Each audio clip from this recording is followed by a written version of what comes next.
not Tuesday, you're right. It's on Monday. It's on Monday. Wednesday. It's not Tuesday. It is And not today's Tuesday. Wednesday. It's We not don't Thursday. even meet Tuesday to Thursday. Why would I say it? Forget about Tuesday, Thursday. Thursday. Monday, Wednesday. All right, so there's a few questions on 11.9. Let's go through 11.9 first, and then we'll start backing up and doing some projectile motion problems, some other problems. But we'll start with 11.9. So this one says find the unit tangent vector and the principal normal. Finding the principal normal can be complicated in three-dimensional space. On an exam, it will have to be a function that's easily differentiable and doesn't have crazy lengths that you're dividing by and then taking the derivative of the square root. I'm not going to give you something totally insane on those. So let's first find the velocity vector here. So velocity is 2t minus 2 and 0. Just T. Say again? But 2 cancels out when you bring it down, 2t divided by 2 and the 2 cancels. Yes, thank you. Quick. Quick. Yes, thank you. So that's the velocity, and then we have to find its length to find the unit tangent vector. So we'll find the so-called speed. So the length of that is the square root of t squared plus 4. So that then gives us the unit tangent vector. So the unit tangent vector is a function of t, and you can write this, typically we would write it as a single vector. So we would distribute this denominator in, and we would write it like this. Okay, so that is the unit tangent vector. The unit normal vector, the principal normal vector, is going to be found by differentiating that thing. And there's a couple of ways to take the derivative. You could certainly do it term by term. You've got that square root down in the denominator, so you're going to have to do the same thing twice. So there is a way around that. You could write your unit tangent vector this way. You could factor out this denominator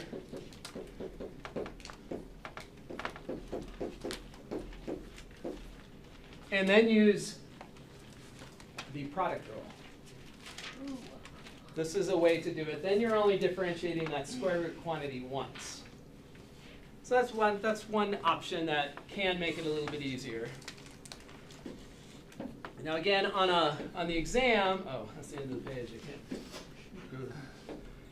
So on an exam, I'm not going to give you something that's going to be so time-consuming to differentiate. If you have to take the derivative of capital T, it's going to be something that you can differentiate pretty easily. Not something that's going to get super messy like this one is about to get. So T prime, if we want to use the product rule here, we do the product rule like we normally would do. First times the derivative of the second plus the derivative of the first times the second. So plus derivative of first, so there we're going to think of it as t squared plus 4 to the minus 1/2, so we're going to get minus 1/2. We have to differentiate the inside and get 2t, and then we're going to have t squared plus 4 to the minus 1/2, so we subtract 1 and we get minus 3/2. Multiplied by the vector t negative 2, 0. Yeah, it's easy to run out of space with these ridiculous ones. So then the next thing we would do here, a couple of different options. Let's go ahead and combine these. See if that is still going to be messy. There's no two ways about this one. So over on this side, get a little bit of cancellation. We need to put that quantity in the denominator and distribute it across. So we're going to get a minus t times t, so that's going to be a minus t squared. And in the denominator, we're going to have t squared plus 4 to the 3/2, comma, negative 2 multiplied by negative t gives us 2t.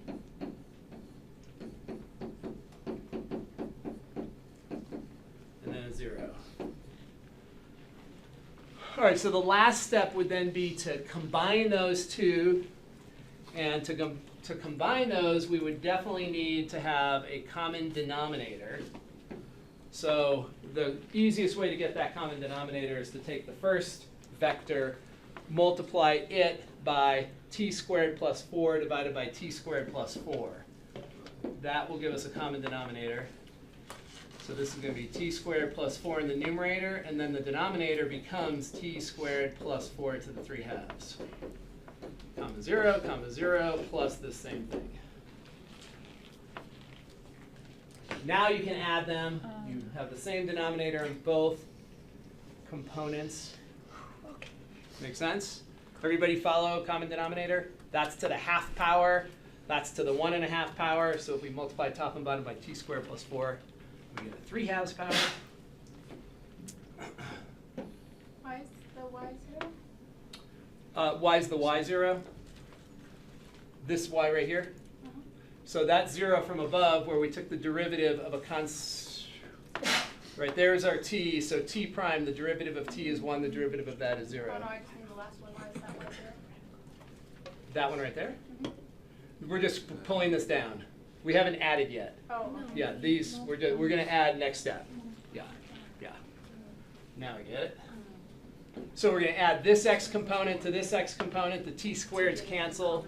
So our final form is going to be 4 divided by t squared plus 4 to the 3 halves. Second component will be 2t.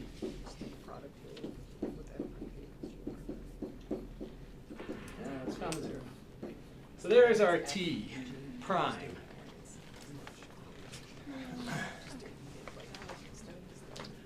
All right, so we're still not done. Diana? Just the t squared, the minus t squared at the top, I'm just a little confused, like right here in the middle. I'm just confused where it came from. Here? We So have minus t. what did you think it would be? Oh, I see, never mind. So I see. minus t And times it's t. that t, Yeah. okay. Mhm. That's going to give us our minus t squared. All right, so that's t prime. What's the last thing we have to do? Oh, you have to, Find the length of it and divide it into t prime to get n. N is t prime divided by the length of t prime. So let's move this whole thing to the new page. it's okay, I think these cancel like nicely. But like I said, I'm not going to give you one that long on the test. There's no way. That's just too much algebra. It's going to be too easy to make a silly mistake.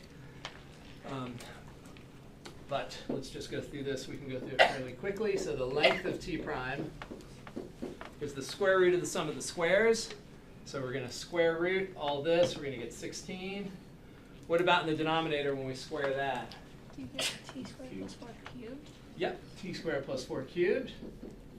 And then this, we're going to get 4t squared over that.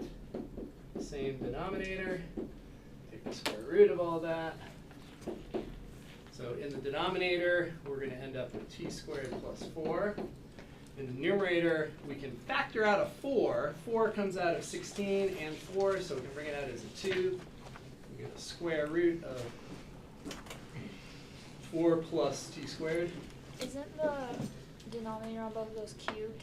So you would have. Oh, did I write a? Yeah, that should be a cube. I'm So sorry. you would get another. So we would have a little, yeah, slight. Oh, hang on. Let me get a smaller eraser. Yeah, that should be a cube because when we square the denominator, it's the 2 that's going away, not the 3. The 3 is going to be there. Thank you. And so this is going to end up being to the 3 halves power. Yeah. Does that cancel? Yep, that's going to have a cancellation then. So then we're going to end up with 2 divided by t squared plus 4. Bless you. Nice. Nice. That's not too bad. Nice. But when you're on a test, this is a little bit more than for a test. A little bit too many places to go awry. Too much of a nightmare to grade. Like, where did you go wrong? Where'd your cubed go? So we took the square root here. Right, So that gives us the 3 halves. right.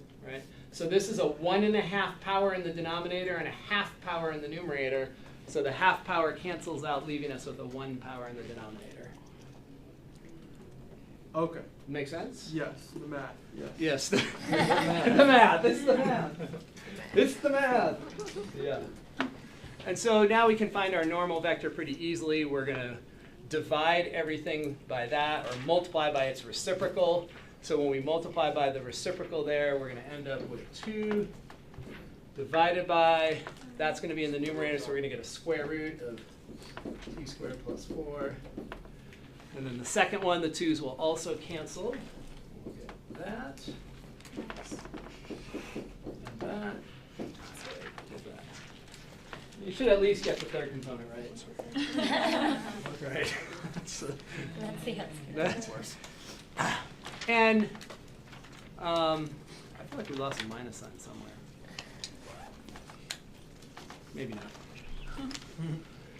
Let's just double check when we did we lose a minus sign? Oh, Did that we? minus t squared. Where did Yeah. we lost a minus sign somewhere. We did. The minus t squared. We did. Yeah, the minus t squared right there. But it went When we away. added that canceled there. No, there was no minus sign there. Well, how do we check if we have the right answer or not? You would find the. N and t should dot to 0, Zero. right? They should dot to 0. 0. T and n are perpendicular, Yes. so they should have a dot product value of 0. So let's see. So there's our n, and if we go back up to our t, our t, I was looking at our t prime. If we go all the way back up to there, yes, there's the minus. So it's correct then. We have a t and a minus 2.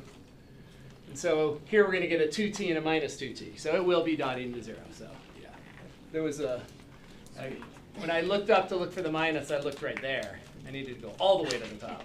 So that is correct. So t dot n is the number 0. Number 0. The number. The number 0, not the vector 0. The number 0.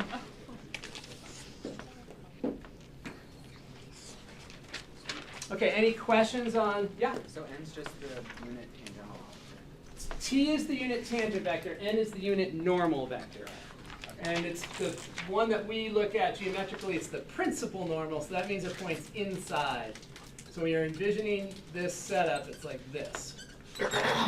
So n will always be perpendicular to the unit tangent vector, and it will always be pointing in to the inside of the curve, to the concave side of the curve. And then in this case, just for practice, which way would the binormal vector be pointing? Out of the board or into the board? Into the board. The binormal, by definition, is t cross n. So if we put our fingers in the t direction and roll in the n direction, we go into the board. So okay, no questions on that.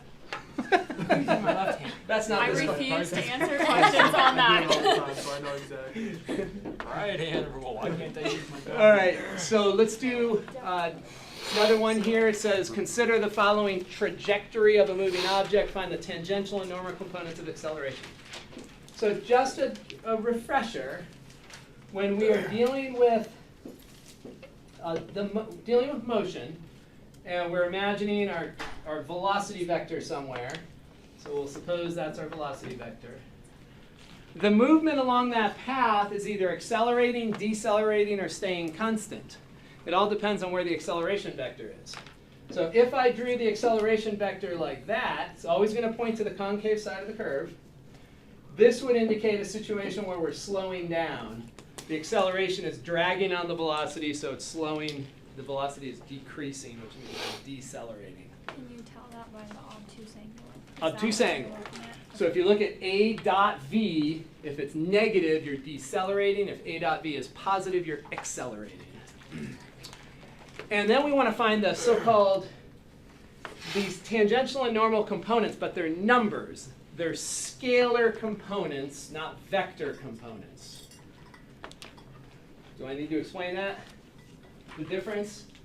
One of those problems that we've done a lot of, if we had vector u and vector v, we projected down here and got vector p, and then this was vector p prime, or p perpendicular, sorry, p perp. Those are vector components of u with respect to v. Those are vector components right there. So those are each a vector. Scalar components are the numbers that act like the coordinates. So these here, we're looking for scalars. The idea is that we can rewrite the acceleration as a scalar times t plus a scalar times n. So we're trying to find these two scalar components of acceleration. But in the first one, we were trying to find the vectors, right? Whereas here, we're finding vector components of u with respect to v. Here, we're finding scalar components. And if we wanted to draw where those scalar components are, I think you probably see them. This right here.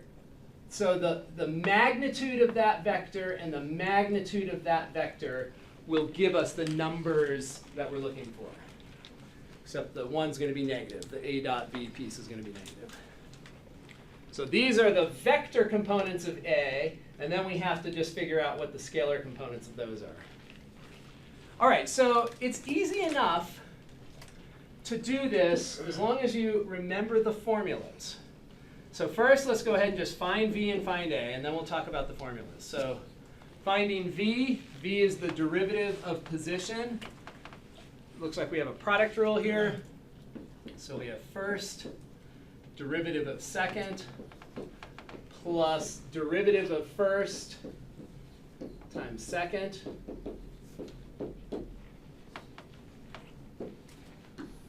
Oh, come on. Yeah, can't move any of that. Okay, any questions on that? Let's move it down here. So we can go all the way across. Just why? Why? Why is a great question. It's one of those questions that rarely has an answer. Here we do first derivative second plus derivative of first times second. There will be some stuff will come out in the wash here. Okay, there's our velocity. One thing we can do, like we did on the last one, we can factor a common function all the way to the front if we wanted.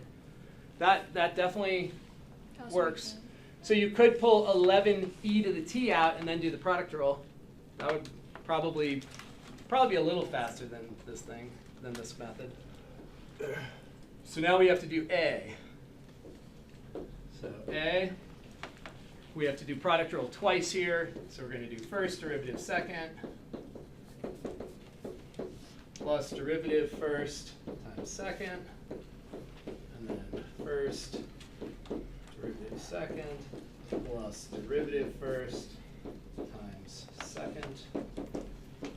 Messy. Do we have some cancellation? Yes. That's going to go away with that. And those will combine, right? And those will combine, exactly. Now for the middle term, same idea. We do first derivative second plus derivative first multiplied by second.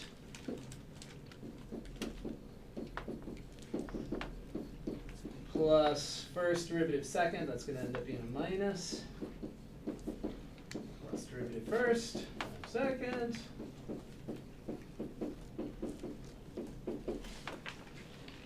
And we should have some cancellation there too. Let's see, so the cosines here are going to cancel. And our final form for vector A, 22 e to the t cos, comma, minus 22 e to the t sine, and then 11 e to the t. All right, now we're good to go.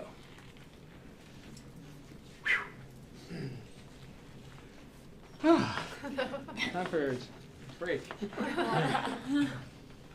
Okay, now we have to find these components of acceleration. And the formulas involve a dot product and a cross product. So one of them is a cross product, one of them is a dot product. Both of them have the length of v in the denominator. And we just have to remember which one's the dot and which one's the cross. Dot is t. Dot is t. Because dot has a T in it, and T. That works? Okay. That works? Dot has a T in it. So the mathematical thing to remember is that the component of acceleration in the tangential direction can be negative, but the component in the normal direction cannot be negative. Acceleration and the principal normal always have the same relative direction, so you'll never get a negative scalar value for the normal component. And you know that dot products can be negative, cross products can't be negative. This is the length of a vector, so that's always non-negative. So yeah, or dot has a T in it. All right, let's get our velocity vector and let's pull it. Let's see, where's our simplified velocity? I guess that's our simplified velocity vector. Yikes. Zoiks. All right. Are you putting- yeah. Wouldn't it be V dot A, not Yeah, I was V about to dot say. T? Oh, where did I put a T for? Oh, yeah, wait, where's the T? That's the T. Not that, that's not the T. Yeah, yes, thank you. I think that was when I made my T comment. Yes, That's why you T, put T. Yeah, it's A. Yeah, thank you. I wrote it down. V dot T makes no sense, right? I did too. Right, V dot T makes no sense. You It does can't when dot you a say vector it. with a parameter. What? It does when you write it on the Yeah, board. it looks like it makes Apparently, sense. 'cause we all but- wrote it down. What's the vector time? Okay, so let's dot these together and cross these. Let's dot them first. Maybe we'll just do the dot and you can do the cross product during the break. Because the cross product looks really nasty. Is this one of those that you're gonna Yep, not? it you're is. gonna I would fail not this give one? you one this long on the Okay, test. It's just okay. too many places for you to get tangled up. It's not, you know, when you're feeling pressure and you're trying to do a cross product with 4 terms, and that's too much. That's too much. Okay, but let's do the dot product one. The cross product one we can leave as an exercise. So when we do the dot product V dot A, this is going to end up being a scalar function. When you dot vectors together, it turns into a scalar function. Right? It's no longer a vector. So we're going to dot, oh, even that looks pretty messy. So we're going to do that times, yeah, let's call it a day on this one. It's just, you know where we're going, correct? We're going to take that and multiply it by that. This, I will not give you one this hard. That, multiply by that. This, multiply by this. Add them all together. It's negative 242 e to the t times sine of t minus 121 e to the 2t. Yeah, and then when you All simplify, right. you get that. Yeah. But we don't, you understand the concept though, right, of the dot product? That's just a little more than we want to spend time on right now. And then cross product, we do normally cross out the yellows and we would do that minus that. There's going to be some cancellation. So then, to get T and N, you just do the same method that we used in that problem? Yes. And then you have to multiply those. Then you multiply them together and get A. Add them up and get A. Eric? So why can't we pull out 11 E of t from R of t and factor from there? So you can factor out the 11 e to the t here. You can factor out 11 e to the t here. And then you absolutely can do that. That would be a shorter way to dot them all together. So if you have a function multiplied by the first vector, and you're going to dot that with another function multiplied by the second vector, you absolutely can do that. So you can multiply these two functions together, you can dot those two together, and then distribute the f times g. But we can't do that from the R of t? You can do it from the R of t also, but the problem is you have to use the product rule each step of the way.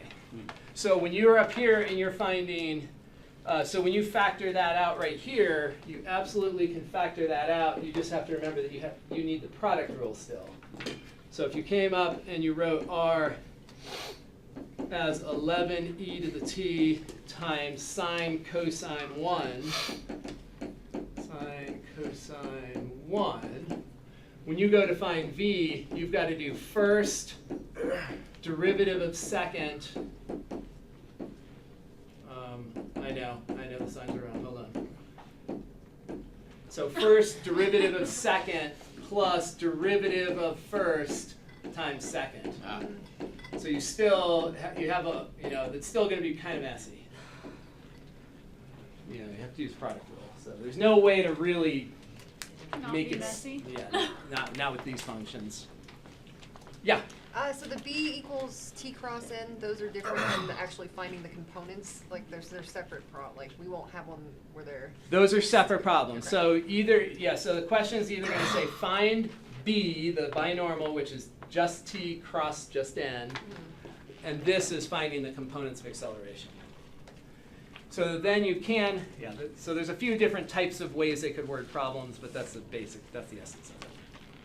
All right, let's take a look at another one.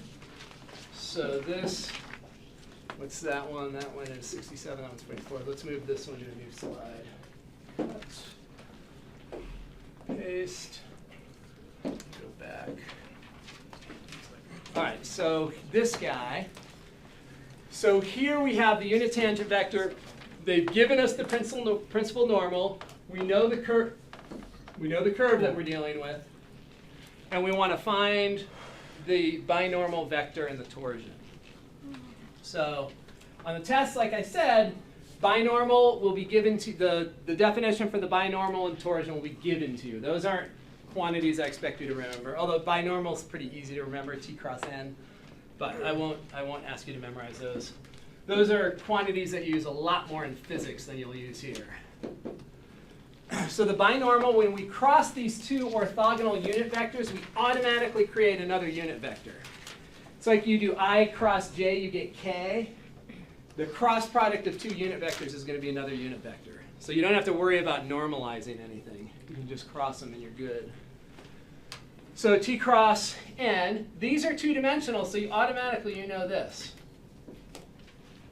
Right. If you're in two-dimensional space and you cross those vectors, you're automatically going to be pointing straight up or straight down.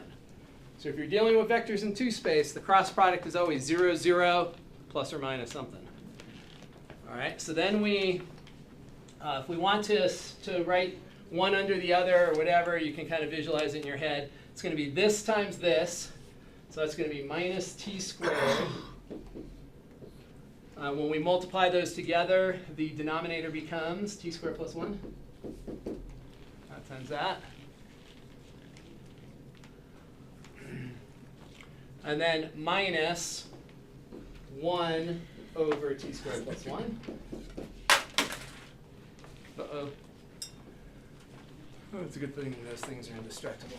It's a good thing they don't break. And we end up with -1 multiplied by t squared plus 1. Everyone agree with that? So negative t squared minus 1, factor out the minus. This has to be a unit vector. If you do t cross n and you're not getting a unit vector, there's a problem. So I just factored out the minus sign there. I see we're going to get cancellation, so the binormal in this case is 0, 0, negative 1. That's our binormal. So we already know the torsion's going to be a derivative of that. Yeah, that's true, actually. Yeah, that seems way less complicated than the. Yeah, you can make it a lot harder if you want. Please, no. Torsion has that weird formula. Again, I would give it to you. There's our r right there is 2 to the 4th, 2 to the 3. Let's come down here. So r is t to the 4th over 4, t to the 3 over 3, and 0. And to find torsion, usually you'll just plow through and do it this way. There is another way, but the simplest way with torsion is just to find your velocity, find your acceleration, and find your jerk. And go with it. When in doubt, find velocity, find acceleration, and then A prime. All right, so there we have our stuff. So then the formula that we use for torsion, if we look at the numerator, it's got V cross A dotted with A prime. So V cross A dotted with A prime. So let's go ahead and find V cross A first. So V cross A is going to be 0 there. It's going to be 0 there. And it's going to be 2t to the 4th minus 3t to the 4th, which is t to the 4th.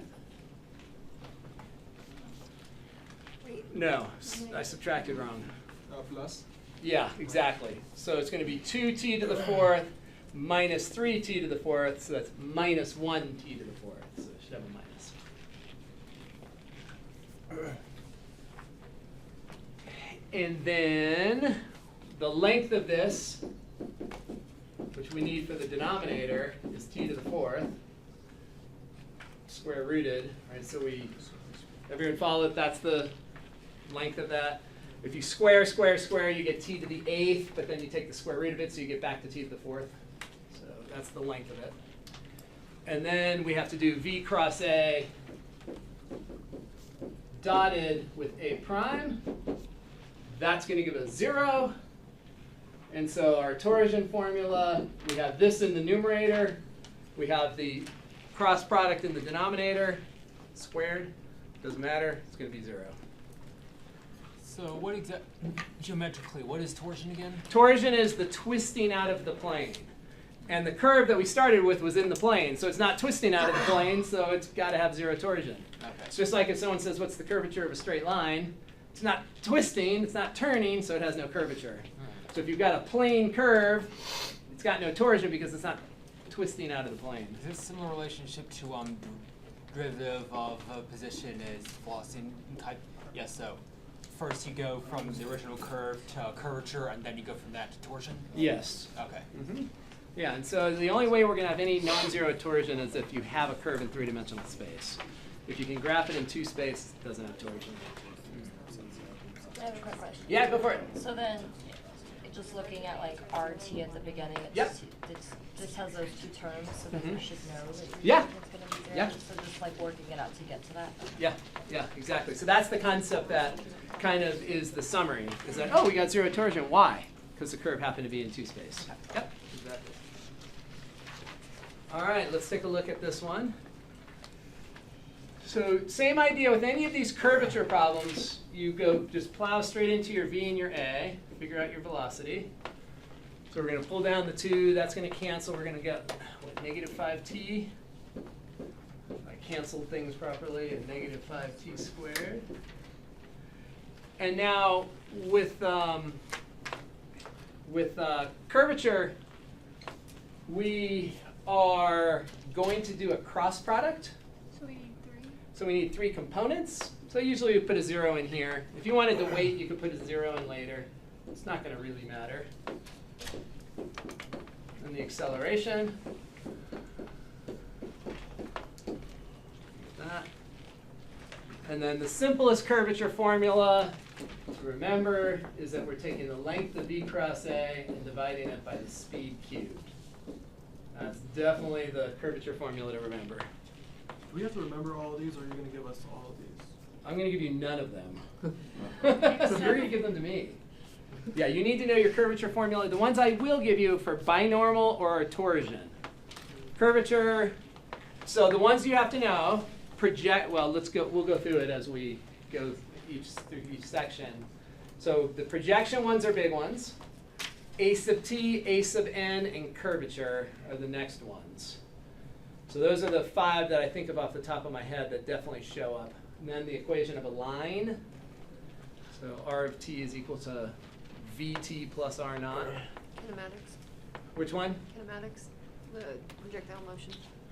Projectile motion would be the next group of ones, which I would not recommend memorizing. I would just integrate twice. So yeah, we'll go through them. So yeah, we'll put an asterisk next to anything you need to know. No, we put an asterisk next to everything. That's too much. Too many asterisks. We'll put a pi next to it if you have to know it. There we go. Put a pi. Okay, so then let's do our V cross A. So V crossed with A. Once again, we have a curve in 2 space. So V and A when they cross, we're going to get 0, 0. We know right away. 0, 0. And of course it checks. If you cross out the first column, you get 0 minus 0. If you cross out the middle column, you get 0 minus 0. And so then we get 50t squared plus 25t squared. Is that 75t squared? Did I multiply and add correctly? No. 25. Yeah, you're right. All right, we'll go with 25. 25. It looks like positive 50 minus 25. Yes. Okay, I agree. Bless you. Thank you. 25t squared. Bless you. Uh-oh. Is it that time of the year? No. All right, so v has a length, so the speed of this is going to be the square root 25t squared plus 25t to the fourth.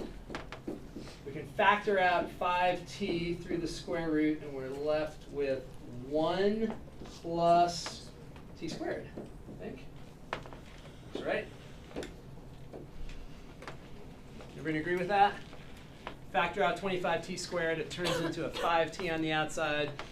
And we can do that because t is greater than 0. If t is not greater than 0, we cannot do that. Right? Right? If you take the square root of t squared, in general, you do not get t, you get absolute value of t. Right? Yeah, plus minus. Right? So, because t is greater than 0, we're allowed to not have the absolute value bars. Square root of t squared is negative t if t happens to be negative. If. But here it's not, so we're good. We're ready to find our, let's see, did we find v cross a's length yet? Nope. No. Okay, we'll do that now. Well, that's just 25t squared, right? Yeah, exactly. Yeah. So a vector that only has one non-zero component, that's the length of the vector. As long as it's a positive number or positive quantity, that's the length of the vector. Exactly. Yep, pretty simple. That tells us then that our curvature is equal to the length of v cross a, 25t squared. And in general, we're thinking of curvature as a function. And then we have to take the velocity and we have to cube it. So velocity cubed, we're going to have 125 times t cubed, and then 1 plus t squared raised to the 3 halves. A little bit of simplification. We'll end up with a 1 in the numerator, and then 5t times 1 plus t squared to the 3 halves. So that's our curvature. Curvature is always non-negative. So then that's like a function curvature. So Mhm. if you plug in a time value, then you get the curvature of that time, right? Mm-hmm. So when you imagine your curve in three-dimensional space, you have all these t values, all these time values correspond to one point on the curve. If you want the curvature here, and let's say t was 6 there, then you'd plug in 6 and it would tell us what the curvature is right at that spot.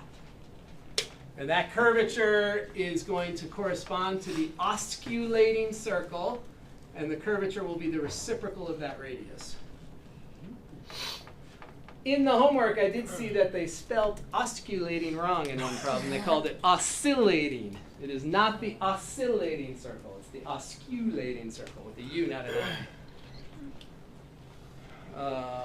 Right, so curvature is a function, and it's in general. And if you have a circle, it's constant. If you have a line, it's constant. But in general, it's a function of where you are on the curve.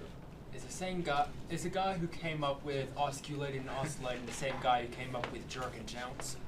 I have no idea. Research paper by Monday, please. I know that it worked when we asked for sweets. All right, let's keep trucking. Another problem. I know some people want to do projectile motion. I've seen a couple of emails about that. Projectile motion? Yes. So let's take a look at projectile motion. Let's do a couple of examples that are reasonable ones. One in the homework is not reasonable. That's the really hard one where you have to find v sub 0. that can be really messy. Finding alpha can also be messy, but finding v sub 0 is the worst. When they say find the initial speed, it's the worst. That's the problem you don't want to do if you're about to fall asleep. That's the problem you want to do when you're so psyched. You feel like a math ninja. It's like, come on, bring on the v sub 0. Bring it on. Yeah, if you're not in that mood, don't do that projectile motion. You're not. Okay, so let's look at a simple scenario. This is a very common scenario where we have a height here that a projectile is launched, golf ball, baseball, whatever, rocket, and quite frequently, like a totally reasonable test question is one where you're told that the initial speed is whatever. So let's suppose the initial speed is equal to, let's say, 20 feet per second. Let's go with imperial system. Call that feet. And that little dot up there is not supposed to be there. Can we do it in meters instead? If you want. Oh, you want to do this problem in meters? Yeah, I don't like feet. You don't like feet? All right, let's do it in meters. You like ants better? All right, let's do it. Let's do it in meters. Whatever floats your boat. Better. Whatever floats Grant's boat. Thank you. Do you get the angle? What's that? Do you get the angle? And so we also need the angle unless we want to do a messy one. So a totally reasonable one is where you're given both the angle and the initial velocity, and we calculate the properties.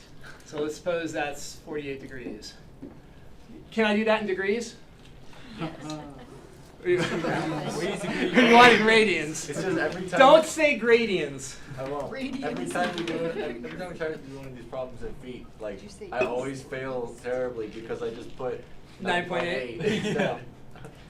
Yeah. Do people even talk about gradients anymore? What is that? What? Do you guys even know what a gradient is? I know it's something you skip through to get to radians and degrees. on the Calculators used to always have degrees, radians, and gradients. It used to be something that was taught as another unit of an angle. But Yeah, most calculators I come across have gradients, although in like programming I find some functions that convert degrees to radians and vice versa. Although I've never heard of a gradient. anyone using program. gradients anymore? Yeah. I'm gonna start a tech startup and we're gonna sell calculators that operate in the Babylonian-based 62 numerical system. 62? Yeah. Not 64? That was base 60. I don't know what it is. 64 Some- something. 60 something. 64 would be a much better base than 62. All right, so this is a totally standard type of problem where you're given the angle, you're given the initial speed, and you want to figure out how far the projectile goes. Now in practice, that's probably not the in most real life scenarios, you know what the initial launch speed is. And the idea is that, okay, you know the initial launch speed, like you're firing a rocket, you want it to land somewhere, then you have to back up and figure out what the angle is. That's a more practical type of problem, but it's also very realistic when you're doing these types of baseball and golf problems. You know, how far does it go? You know, how high does it go? How long does it take? So very reasonable problem. And this type of problem is a lot easier than finding finding alpha or finding v sub 0. So let's go through this one. I recommend just starting at the beginning. Start at the beginning instead of memorizing the R equation. You should, by this stage, because you're going to be doing this not just in this class, but when you get into mechanics and other classes, mechanics is basically applied Calc 3. You're going to be doing this a million times. You want to be able to create your position from your acceleration. Just memorizing a position function, sure, it's helpful, but you want to get good at just creating your position function by integrating twice. It's not hard.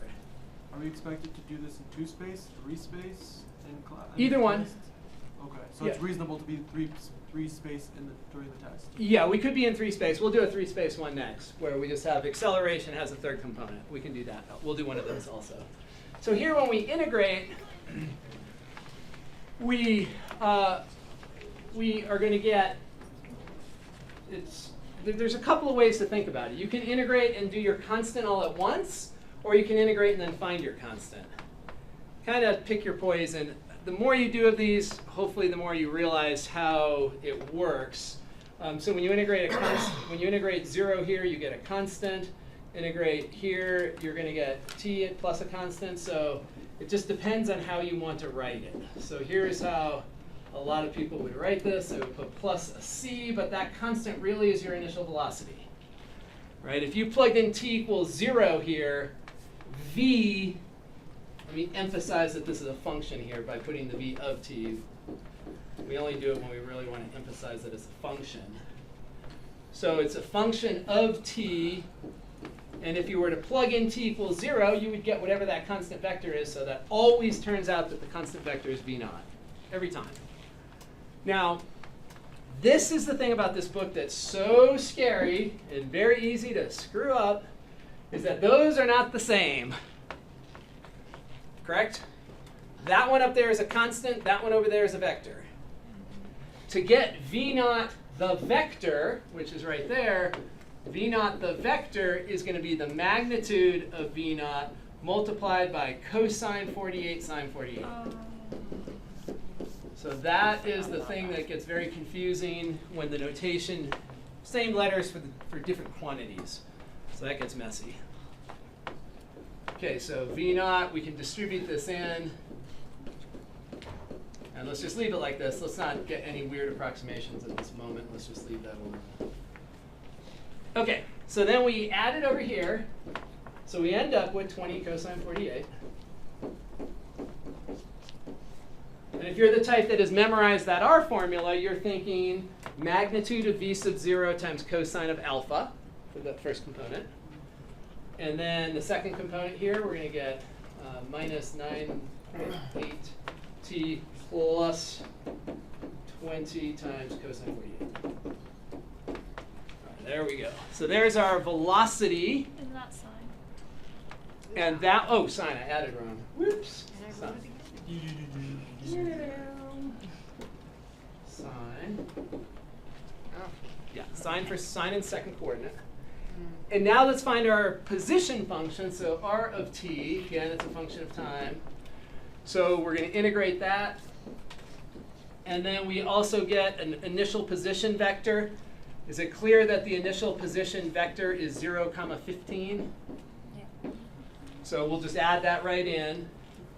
So we're going to have 20 cosine 48 plus 0 minus 4.9 t squared plus 20 sine 48 times t plus 15. So there's your position. That's, I'm missing a 2. we're missing a 2? A T. A T t? in the first one. Or oh, times t. Thank you. Times t. Oh. Integrate that constant, we get the t. Integrate that, yeah. Okay, thank you. Wait, That's, so where did,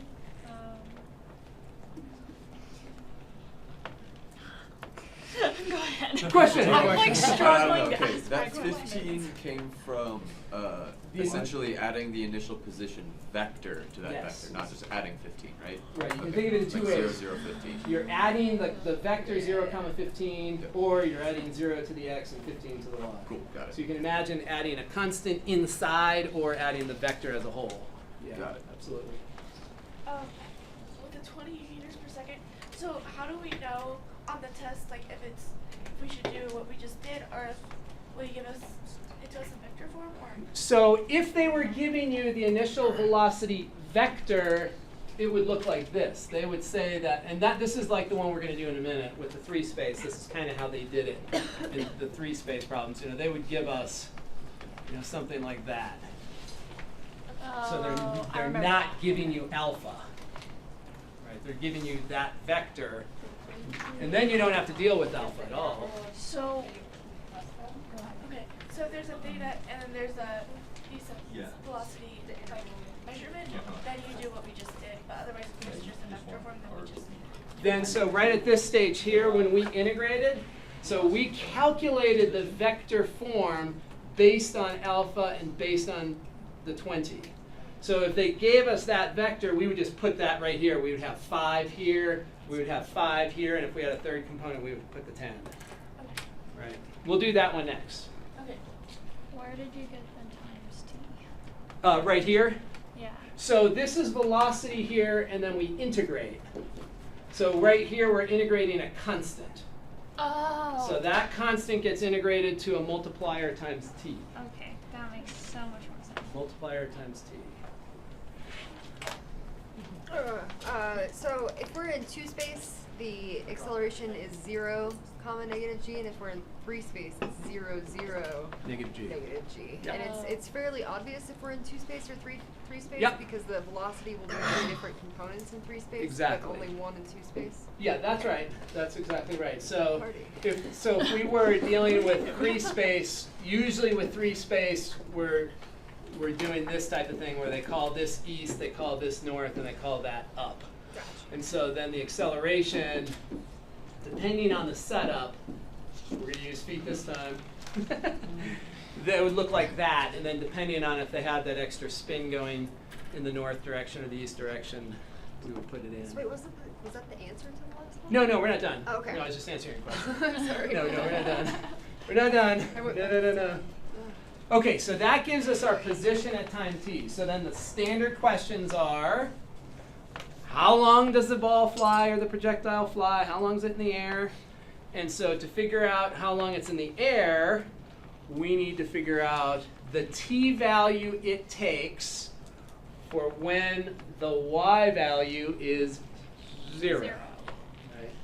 So the projectile is going, it's got x, y, x, y, x, y, x, y, x, y, all the way down till it lands, and then y is 0 when it lands. So to find the range, I certainly would not memorize that formula. I would just set this y equal to 0. So we're going to set y to 0. And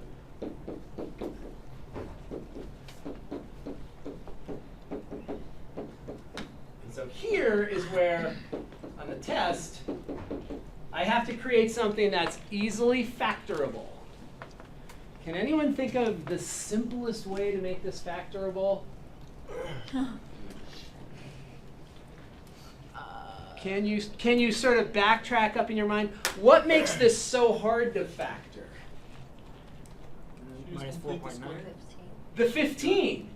If the 15 was not there, if that was the 0, couldn't you just factor the t to the front, and then you'd have minus 4.9t plus 20 sine of 48? Can you just No, that's not going to help because it's a quadratic. That's not going to help.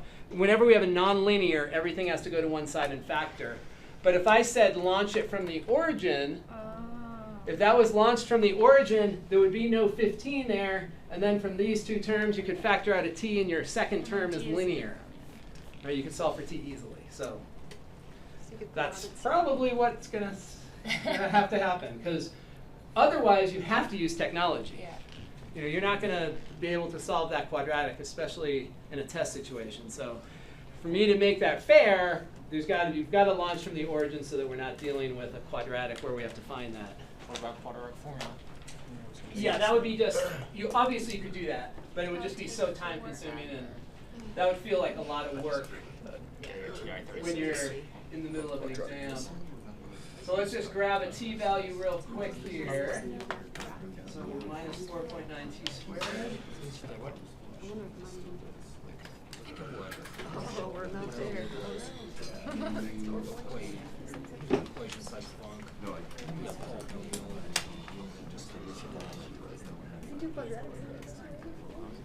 No, I can do it in mine. What is that? Yeah, Castile, it's kind of counterpart of it. Yeah, I can do this. put that in? So our t value there, 0.784. 0.784. 0.784. Assuming that I was in degrees, let me just double check that I was in degrees actually. That doesn't seem quite right. I think you had 4.8 instead of 4.9. That should change it a Oh little yeah, bit. thank you. But I think the bigger issue is that we've got to be. We are in rates. Oh yeah. Rand be in degrees. So this answer really is 3.832. 3.8. Let's just say 3.8. So 3.8. T is 3.8. So get our t value. And just because we're practicing here, let's actually round it all the way to 4 so that we're not trying to plug in decimals. So then you plug that back in. Okay, so our goal was to figure out how far the projectile went laterally. That's right. So we figured out how long it takes. Now we have to plug it into the x-coordinate to figure out how far it went.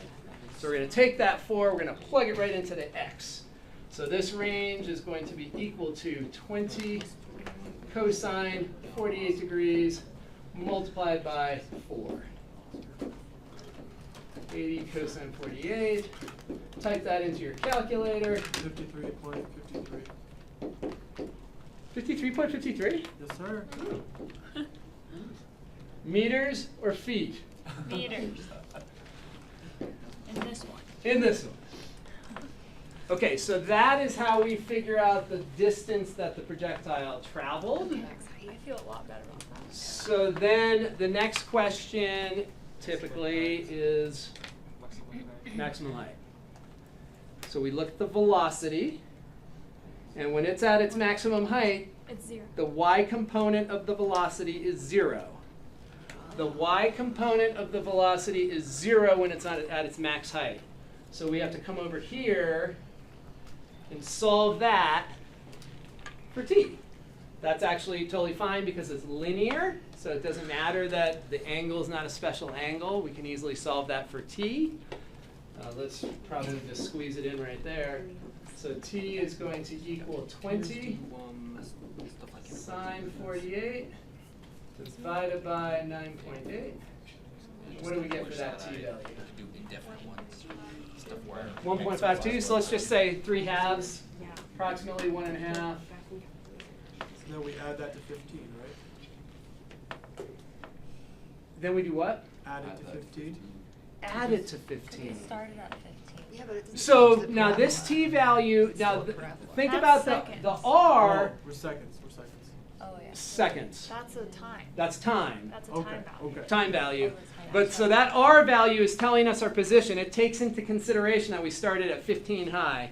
So all we have to do is plug that t value into the y coordinate of position, and it's going to tell us the y value at that t value. Could we half the time that we have now?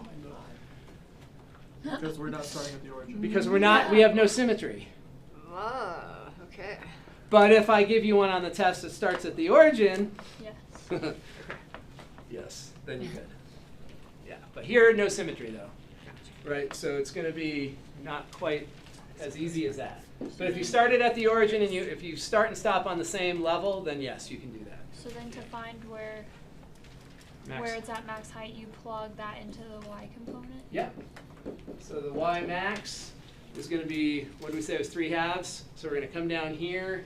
We've got to plug it in right there for t. Plus 20 sine 48 times 1.5 plus 15. And what does that turn out to be? That'll be our max height. Meters. So that I accounts got for the 15 feet. 48.32. So that'll be the max height above the ground. So that's a very typical test question. It's not too algebraically computational, and it's not too. Okay. That's a fair problem. That's not what I got. I got 26.27 meters. How many? 26.27. I got 40.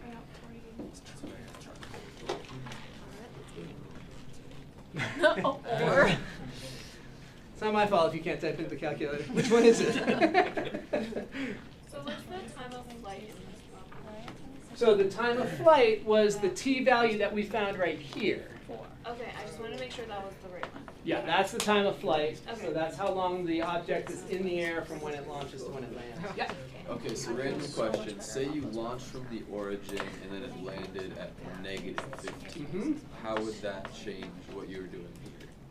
So that would mean that the path of the projectile would be longer, so the Yep. time value would be longer. So we'd still use the exact same It just process. wouldn't be the exact same still? The only difference, so when we set up our R value, we're launching at the origin, so this part right here is going to be 0, and then the Y value we would set to -15 instead of 0. Okay. Because if we want it to land below the surface, we're no longer asking when is the Y value 0, we're asking when is the Y value -15. Okay. But that would be, Does it really matter in a problem like that? Could you theoretically just offset your starting position and call that 15 and then make that -15 0? Can you just yeah, kinda that's shift your- probably true in that exact scenario where we lowered both, then yeah, you could do that. Because theoretically you should get the same answer. Is this Yeah, right? either way Yeah, it's gonna be. yeah, you're right. In this case where both have been changed, absolutely. You Right. could do both, yeah. That's right. What did he say it would be negative for if you're shooting? Yeah, exactly. So if this is considered ground level and it was landing below ground, Isn't that what's? I mean, that's like the golf ball problem, but they use the ground. Oh, okay. So you could shift the whole coordinate system Okay. and you would get the same time. All right, let's take our break and then we'll do the other projectile one. The other They always think projectile will vomit. the other projectile one.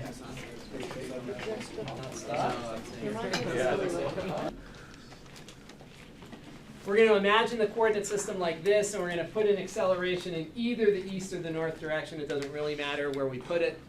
Let's just suppose we put it right here. We'll say that it's in the east direction. We have that.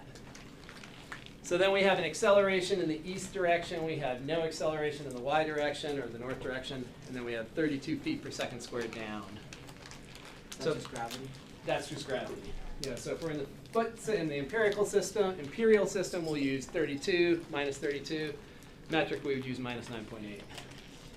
So that's given to us, and then we do the same stuff we just did. So let's go ahead and find the velocity. So the velocity is found by integrating the acceleration. So here we're going to end up with 2t plus 10 comma 10 comma minus 32t plus 2.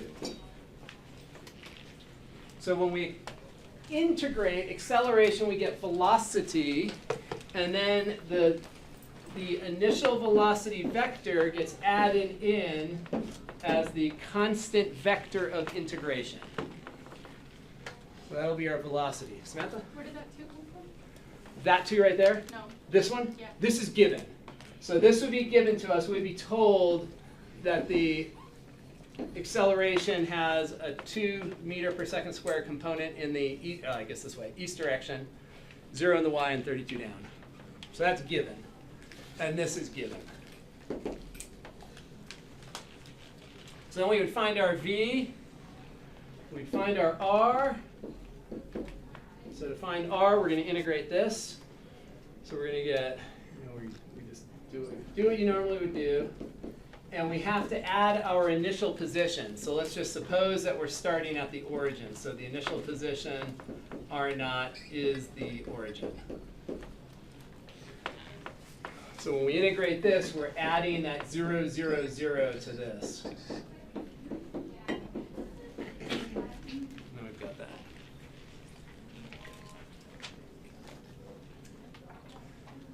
So typical problem here, we've got some sort of projectile launching into this first quadrant right there, and it's just landing somewhere between north and east. And we have to figure out, same thing, how far did it travel, how high did it go, how long did it take? So now the one thing that gets tricky here is that when we're figuring out how far it went, we're trying to figure out the length of that diagonal line down there, so it's only using the x and the y components here. So we're going to create a right triangle down here. And imagine this right triangle, and we're trying to find the hypotenuse of that right triangle. That should be parallel to, I don't know if I'll be able to draw it perfectly, but that's the idea. Heck. So we're trying to create, yeah, it's supposed to be a right triangle. Right triangle in this corner is a right angle there. Okay. So let's talk about the time of flight. So the book often refers to that as the period. How long is it in the air? The z component here is measuring the vertical distance from the xy plane. So when that is 0, that will tell us how long the projectile is in the air. So we're going to set z equal to 0. And this one is pretty easy because we don't have that added complication of being launched above the xy plane. So here, like I mentioned in the last one, you can factor out the t. So if we factor out 2t here, we have negative 8t plus 1 equals 0. So t will equal 0, which we don't care about, or it will equal 1/8. So take long. no, it's quick. Very quick in this case. Very fast, very fast. So 1/8 of a second. Must not be going very far then. Nope, it's not going to be going very far. I agree. So 1/8 of a second. Yeah, we just made this one up. So that initial velocity is pretty darn slow. That, if you look at those baseball ones, they're more like bigger numbers than that, or the golf one. Okay, so 1/8 of a second. So if we want to know, so that's the time of flight right there. Time of flight. Isn't that a negative 1/8 second? Nope. Because when we set that equal to 0, because the one's gonna the one's going to flip over to the other side. Exactly. It's going to go through that magic tunnel. Negative time. Change its sign. So if we want to get the range of this projectile, we have to do the square root of the sum of the squares of the x and the y. We're doing the horizontal, the hypotenuse of this triangle down here. All right, so there's a triangle. If you were to look we're basically trying to figure out this diagonal there, given an x and a y. There's x, there's y. We want this c value, the hypotenuse. So x is there, y is there. Call that c. So we're trying to just figure out what that diagonal distance is, that radial distance. So we're going to do square root, sum of squares, where we plug in 1/8 in for all these t values. So that's you.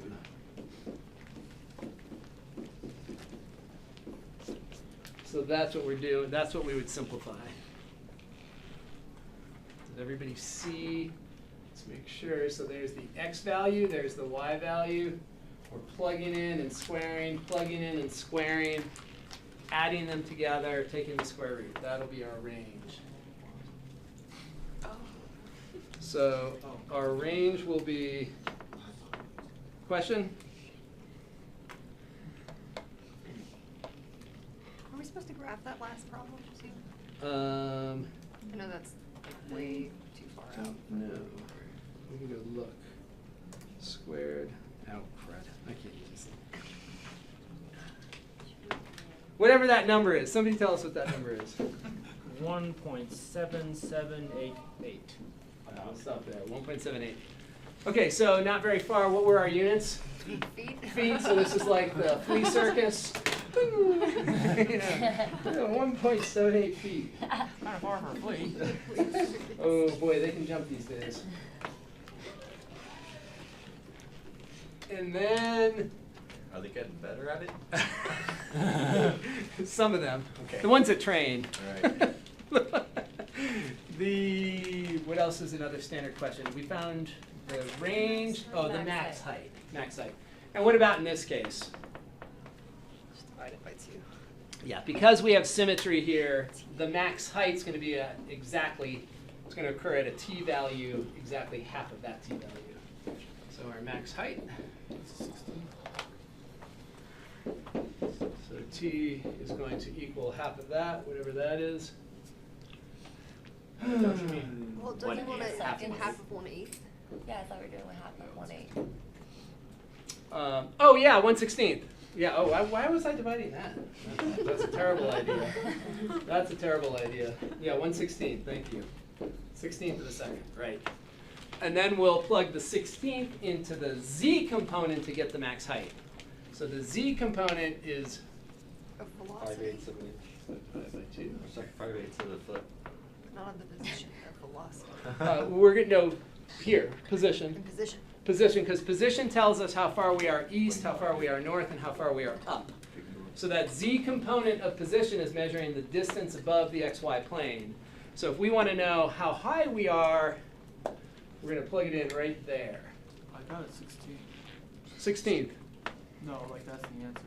Yeah. For the height also? Yeah. So at a 16th of a second, Yep. we're a 16th of a foot off the ground? Yeah. Yep. That's pretty cool. Bet we could make that happen again. Okay, so we're going to take the 1/16th, and we're going to plug it in. 3/4 of an inch. Where? On the bottom. 1/16. That's squared, I think. And then plus 2 times 1/16. I guess I don't need the parenthesis out here. And that all turns into a 16th. And that would have units of feet. So that's the other type of, so those are the two pretty typical projectile motion types of problems. Yeah. If we didn't divide it by 2, what would be the other way to do it? So the other way to do it, the way that works in general, is to look at velocity, Okay. set that equal to 0, and what do you get? Negative 1/16. 1/16. 1/16, right? Positive 1/16. Wow. So we get to, yeah. So if we set that equal to 0, we would also get positive 1/16. We'd plug that into the z component, get the height at a 16th of a second. We're a 16th of a foot off the ground. I said so many things in that, like. Yeah, there's a lot going on. But those two kind of illustrate the fundamental way that we think about these problems. And then you can get to the more complex ones with alpha and V naught. Just kind of trying to tie things together here. Is there also a way you could do that with curvature, where you could say because you have a vector pointing just straight down, like it doesn't have any kind of like. Is there a way to do that? And the vector pointing straight down is the vector at the very end? At the very top there for max height, you have a. Oh, I vector see what you're pointing saying. So straight you're, down. yeah, you're thinking about the velocity vector at the top. If you do the acceleration vector up there. I don't know. I bet there is. I bet there is. I don't know think if you have that's enough information for it. Yeah, let me think about that. That's possible, I think. And where we're trying to figure out the max height. So figuring Right. out where the curvature is maximized. So wherever the curvature is maximized is going to be, right, is going to be where that max height is. Is that the condition? Well, that if we have a symmetric flight, that top spot up there is the curvature is going to be maximized right there. Because down lower, the path is going to have less curvature to it. Oh, right. So, yeah, I bet there's a way. There's got to be a way. Okay. I suspect it's harder, but we can try. I'll put it on the test for an extra credit problem. Oh, really? Let's see, what else should we do? Can they You please need to find graph one with that one. alpha? Oh, yeah, well, hold on, let's take a look. You said something about graphing Yeah, it was like the first step on that one. this one? Yeah. Graph that curve. Okay, so that's a good question, graphing a parameterized curve. How do we do that? You have to get rid of the T. You have to eliminate the t. That's the way that you would do it. You'd have to eliminate the t. Now, in a case like this, it looks like it's going to be kind of goofy, but let's do it. So if we wanted to eliminate the t here, the idea is that we're thinking of this. So this is what you do this in Calc 2 a fair amount, where you're looking at parameterized curves. So you would look at the component function that you can solve for most easily. So typically you would write them in parametric form, figure out which one you can solve t for and which one can you solve t for, top one or bottom one? Yes, the bottom one. So minus 3/5 y. We don't have time. Okay, so t is going to be the third root of negative 3/5 y. And then you would plug that into the top equation to eliminate the t. So then we would have x equals negative 5/2 multiplied by that squared. And if we square that, we're going to end up with 2/3 as the power on it. So you get that. So that's not a curve that you are familiar with. So I don't see a t here, which kind of surprises me because that's not a function that any of us would know how to graph by hand. I mean, we know that we're at the origin when you can plug in a couple of t values to get a sense of that. But that curve right there, usually when you're going to be asked to graph a parametric curve, it's because when you eliminate t, you get something that you recognize. You get a circle, you get an ellipse, you get a quadratic. But graphing fractional exponents, x equals y to the 2/3, it's not something we normally would do. I mean, you've graphed some of those functions in Calc 1 where you found inflection points and other things, but I would not ask you to graph that. Are we going to be graphing? I don't know. No. Do we need to do inflection points? There's a Nope. few in the review. Yeah, no, I'm not going to ask you to do any graphing. Other than the gluteoid. The gluteoid. The cardioid. Yeah, so finding arc length of a cardioid, it helps to graph it for sure. Oh, and I did figure out one thing about that cardioid. Let's actually talk about this just for a second. So the cardioid that we looked at, I'm going to simplify it down to its components. I did figure out one thing that was interesting about the cardioid. So we were looking at this cardioid, and it had the cusp up at the top, so it was like that. Sort of. Okay. Gluteoid, cardioid, whatever. So when theta is pi over 2, sine of pi, did I graph that right? Sine of pi over 2 is 1, so 1, yeah, that's the right graph, more or less. So what we said was that if you wanted to find the arc length of this, you would take the derivative of your r value here, and you get negative cosine theta. And you would plug it into the arc length formula for a polar curve, and we said double it and go from minus pi over 2 to pi over 2, that's the way that's going to work. And then you would do r squared plus r prime squared d whatever theta. We have to memorize that too for the test. Yes, you have to know arc length formula. Yes. Yeah, definitely. You don't already know that one? You're funny. Right? You know that one, don't you? Yeah, good. Yeah. Just say yes. Or Just say yes. Yeah, absolutely. You got to know the arc length formula. Definitely arc length formula. Good question. Now there's no excuse. You didn't tell us. I told you. So this will obviously work. That's the way we did it. And one question that came up was, can you integrate this from pi over 2 to 3 pi over 2? Can you instead go pi over 2 to 3 pi over 2? Actually, this is totally possible. And I made a comment that I was coming up with a negative at first, and here's why. When we integrate, when we simplified this down here, we ended up multiplying by a conjugate to do the integration. We've done it at least twice, where we had like a square root of 1 minus sine, and we multiplied by square root of 1 plus sine over square root of 1 plus sine. And what happens is that eventually you get to a point where you have to take the square root of a cosine squared. And this is not 100% accurate here. This is, let's put some approximation symbols here. What should this be on this interval from pi over 2 to 3 pi over 2? What should that turn into? positive cosine. 1 minus. Cosine of pi over 2. There's like 15 different answers right now. Absolute value. So on the interval 3 pi over 2, you want to read it this way. So on the interval from pi over 2 to 3 pi over 2, is cosine positive or negative? Negative. It's negative. So this should turn into the integral of negative cosine of theta. So as long as you're very careful with your signs, you can integrate from pi over 2 to 3 pi over 2. It's just that you have to remember the square root of cosine squared is negative cosine on that interval. Because on that interval, cosine is negative, and the square root of x squared is negative x if x is negative. So it will work. But anytime I did a bunch of examples with the cusp in this direction, you cannot integrate through the cusp when the cardioid is a sine. When it's flipped on its side and it's a cosine, for some reason it seems to work and you can't integrate through the cusp. But moral of the story, don't integrate through the cusp, just be safe and use symmetry. That's going to be easiest if you go from there to there. Minus pi over 2 to pi over 2.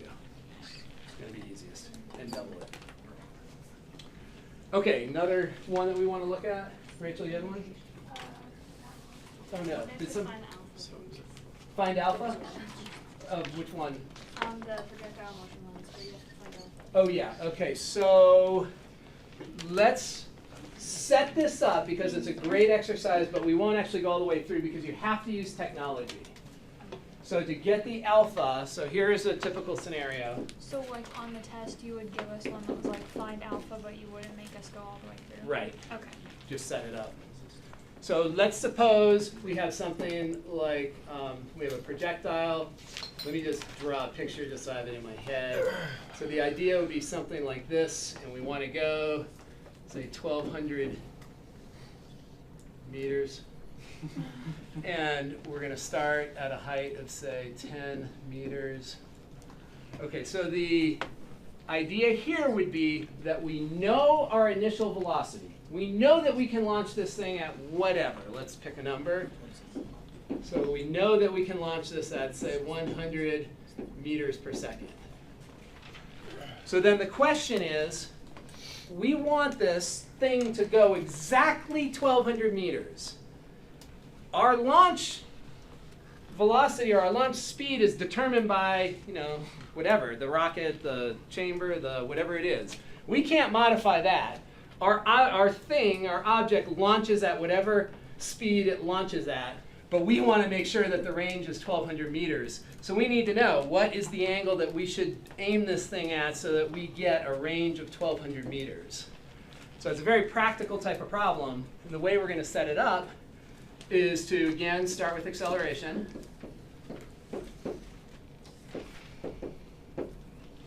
And we'll integrate through.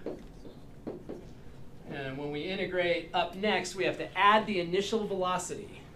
So here's what we're going to get. We're going to get 100 cosine of alpha, comma, minus t plus 100 sine alpha. And any questions on that? So we don't know the launch angle. So the launch angle is right in here. So we don't know that angle. We know that the x component is 100 cosine alpha. We know the y component is 100 sine alpha. So we're adding that in. This right here is the initial velocity vector right there. That's the initial velocity vector.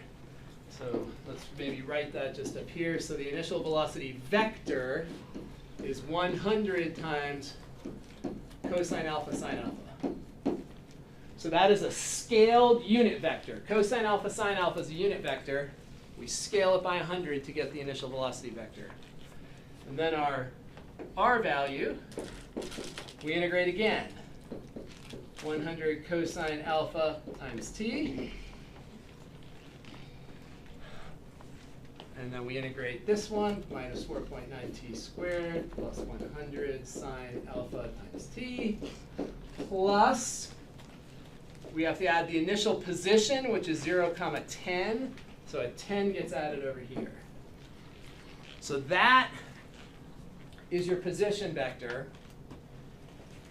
Now, they have all those special formulas in there that you can look at, but it's way easier to just construct your R and then answer a simple question. 2 by 2 matrix. Well, maybe you didn't do it as a matrix. 2 by 2, a two equation system.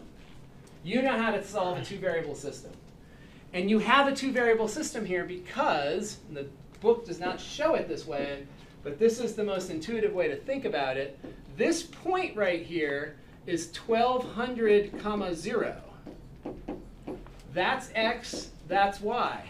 So that terminal point in your path allows you to create a system with your two components right here. So all we do is then set up the system. We say 100 cosine alpha t is equal to the x coordinate, which is 1200. And we take the y component, minus 4.9 t squared plus 100 sine alpha t plus 10. That's equal to 0. So that's all you're really doing is solving an algebra system. 2 variables, 2 unknowns, 2 equations, 2 unknowns. And the way that is most natural is you have to find, we're trying to find the launch angle. So the most natural thing is to solve this top equation for t. So we're going to divide out the 100, divide the cosine, so we're going to get 12 over cosine alpha. And then we plug it in here. And then solve for alpha. And so that's where you probably, unless you're a total crazy, good with an abacus, you'd probably have to use technology, because that is an abacus. That's what they used to do math on before there were calculators. Or like pre-slide rule. Pre-slide rule, yeah. So then you would just have us that's like get a function. So I could out say, of- yes, so exactly. like with some inverse trig function. You wouldn't even have to do that. I could say, I could just have you stop right there. Find the t value in terms of alpha. Oh, okay. You wouldn't have us have to find. Plug that back in and find alpha. I wouldn't ask you to do it. Because that would. Because that that's the would hard be- part. Oh, Even with that wow. calculator, it's hard. That's the part that I got really confused. Yeah. So here's where you would put it in Desmos. Okay. Plug that right into Desmos and then go over to the graph and you pick off your t value. And that's what you do in the homework. Yeah, that's what I would do. Yeah. So I think that's a pretty reasonable way to get at it. Think of it as a system. Why couldn't, Go ahead. yeah, why couldn't we just divide, Alright, never mind. Okay. So that when you're thinking about this up here, the two variables that play off of each other a lot are this v naught and this alpha. So usually you have one and you're trying to find the other. You know, unless you're doing a basic projectile motion like we did the previous 2 examples, these are the hard ones where you have to find a v naught or find an alpha. And if you have to find a v naught, that's even harder. If they give you the alpha and you have to find that, it's even harder. You know, you just need to have a lot of paper because it's a ton of algebra. Will you make us do that? No, that's too much work. All right, what should we look at next? Yeah. Arc length, when there's still a t left when you put it into the formula S of t. So arc length when you're left with a t in the. Yeah, when you. So it's still a function? Yeah, it's not like because it's not 1, so Mhm. it's not a parameter of arc length. Oh yeah, yeah, And yeah. when you have. Do you have one there? I can't remember which one it is, but I don't know what we would do in that Oh, scenario. there was one in the homework that was Yeah. like that. Hold on, let me look at it. You have one there? So anyone else have one that they know for sure they want to look at? Or we can go to, we can easily pull up that section and do a couple from there. That would work also. Did you see any in?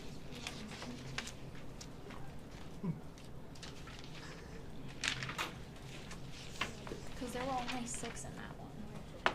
In that homework. What section was that one with the arc length? 11.8. 11.8? Is there any back here? Is that all? I think all your that- homework? Oh, man. Well, for 11.8. Oh, that's it, exactly, right there. That one? You found it? Yeah. Number 2? 11.8, number 2? No, it's, it was an arc length parameterization problem from the book. I'm sorry. Not number 2. I think it was number 3 maybe. Do you know what you're talking about? Like a new parameter? I think you're talking about one like, like that one. Yeah. Number 4, where we want to convert to an arc length parameterization. Yeah, but there's Oh, still a with the t. S, with the R of S? Is that what you're talking Yeah, about? but when you get to the formula where it's S of t equals the integral from 0 to t, Mm-hmm. you still have a t in your Yeah, thing. yeah, I know what you mean. Okay. So was there one in the homework like that? I don't know if it was in the homework or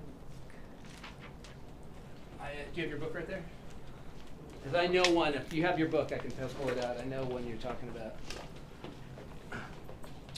All right, is there any other ones from 11.8 that you want to do? Let's do that one. Should we do this one right here? Yeah, so this is a pretty standard arc length parametrization one where we're dealing with a circle, but it's not parametrized according to arc length. So let's go ahead and do this one first.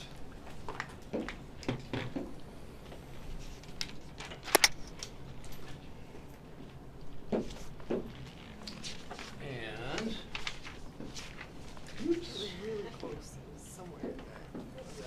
Okay, Right. so I think I remember what you're talking about now. arc length, In the notes. we have to remember there's two arc length formulas.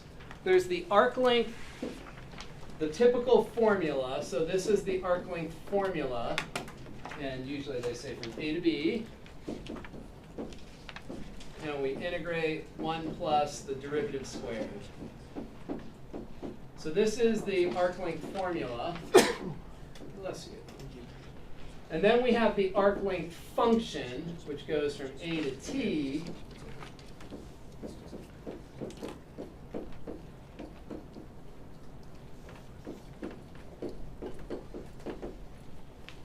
So that's the arc length function. So first is to make sure it's clear in your head that one is giving you a number and one is giving you a function.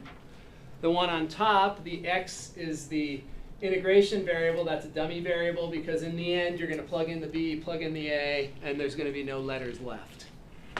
In the bottom equation, it's a function. The dummy variable is u, and in the end you have to plug in a t into the u, and so you're going to end up with a function of time. So that t value is going to be preserved. So it's going to show you s as a function of t. So when do you use the one that has the r's in it, like r and r prime? So that's if you have a polar curve. So like a curve. So a cardioid, which is a polar curve, so that's also an arc length formula, and so that one is going to look like this. And so that's if you have a polar curve. And usually we would say that's alpha to beta. So that's for a polar curve. But they they're all look- basically the same thing. Yeah, they all look really similar. I mean, the one difference with the polar curve is that you've got the r squared instead of a 1. But so let's go through this one first. And the way we test whether a function is parametrized according to its arc length or not is by looking at the velocity vector.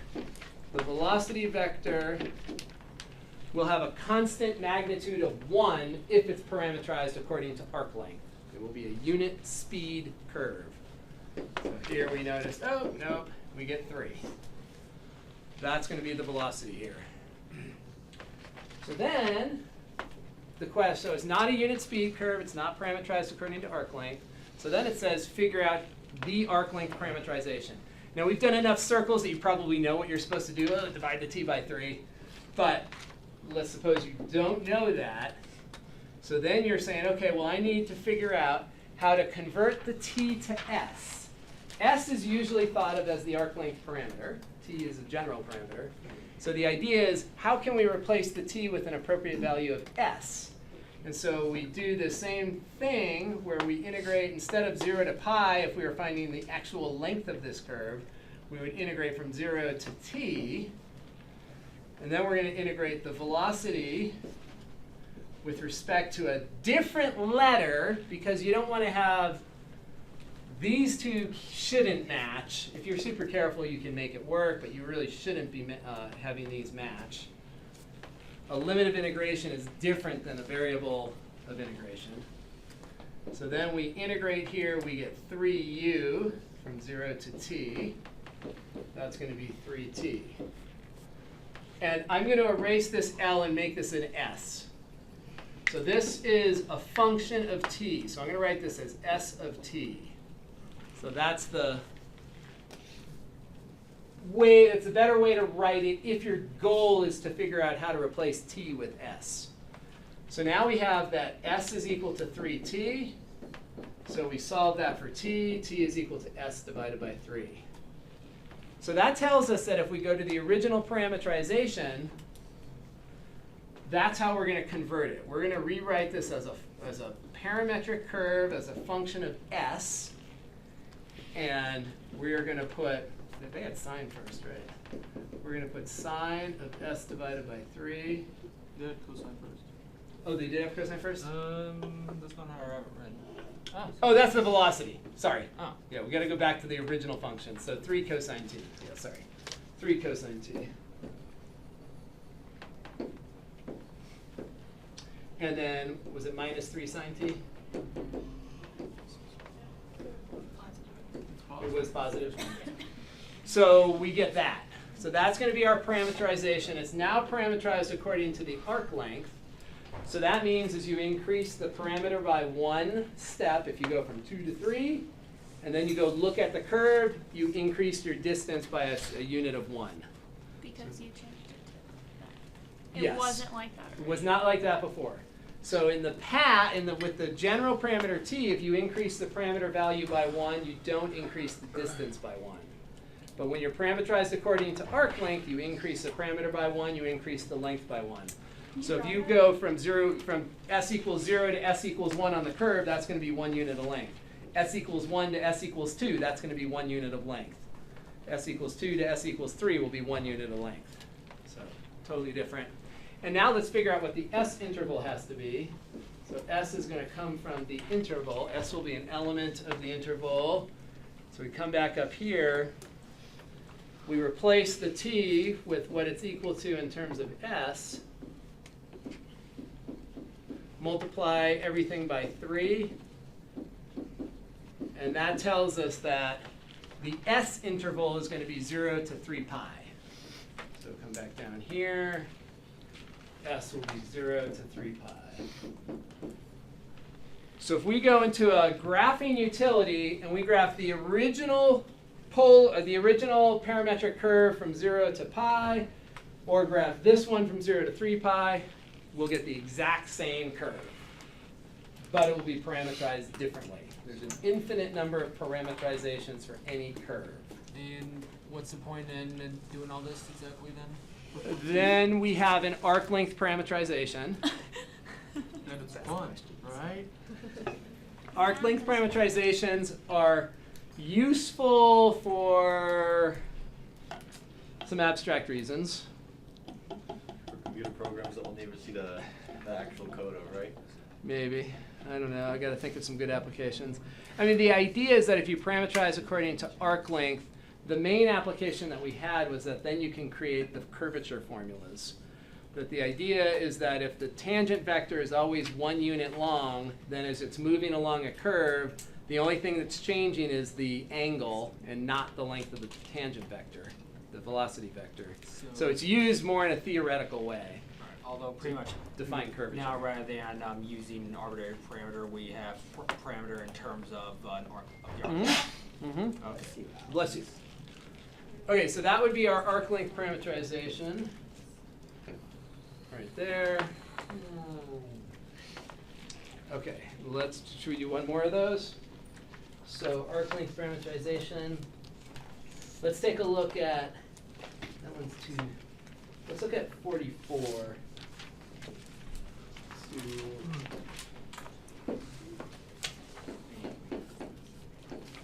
And 11.7. All right, so in 44 we've got t plus 1. Can you read that one to me?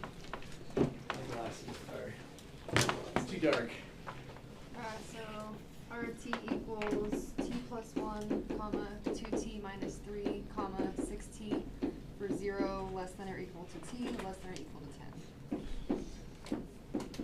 10. 0 to 10. Okay, so let's do a couple of things. And this was, what'd you say, 11.8? Yeah. So let's do a couple of things. Let's first find the arc length. Find the regular arc length. So arc length is L equals the integral from 0 to 10 of the speed. So the speed is going to be found by looking at the velocity vector.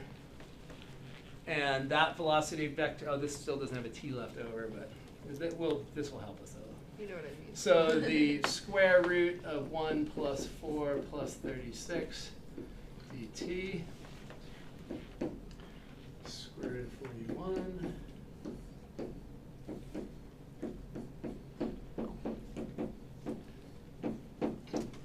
Okay, so that's going to be the length of this curve in three-dimensional space. It's actually a line. So that's the length of the curve, if we were just to measure it. Now let's try to create an arc length parameterization for it. Obviously, it's not parameterized according to arc length because the speed is not 1. Speed has to be 1 if it's going to be parameterized according to arc length. Question? Question? I was just asking like why the root 41 went on the outside. So that's a constant. There's no t in there, so that can factor right through the integral symbol. Anytime you have a constant, you can pull it right through. So that pulls through. And then the integral of a differential is the length of the interval, 10 minus 0. That's why it's 10 times. Yep. Because if you integrate dt, you get t, plug in 10, plug in 0, take the difference, you get 10 minus 0. So now when we're doing the length equation, we can just basically find the magnitude of v instead of doing the 1 plus, like f prime? The difference between the polar and the non-polar arc length? Because is it arc length 1 plus f prime? So the difference is that is for a function as opposed to a parameterized curve. Okay. So here, let's compare that. Let me go here. So if we had, the difference would be this. If we had f of x equals 2x cubed, and we said x was going to come from the interval 0 to 2. So here, we get f prime of x. 3 times 2 is 6, so we get 6x squared. And here, arc length is going to be 0 to 2 square root of 1 plus 36x to the 4th dx. So when you have a function, it's going to be 1 plus f prime squared underneath the square root. When you have a parameterized curve, then it's the integral of the speed. Okay. If you integrate speed, you get length.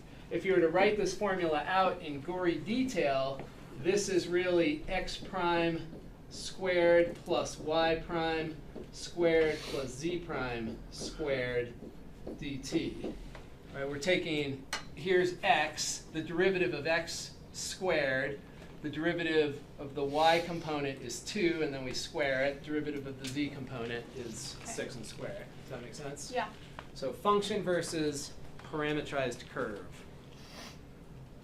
Okay, so now if we want to change this parameterization to an arc length parameterization, then we just change our perspective. We say, okay, s as a function of t. We're going to integrate from 0 up to t. So that function is going to measure how far we are from 0. And we're going to end up with square root of 41 in there still. We use a different letter of integration for the dummy variable. And we end up with square root of 41 times t.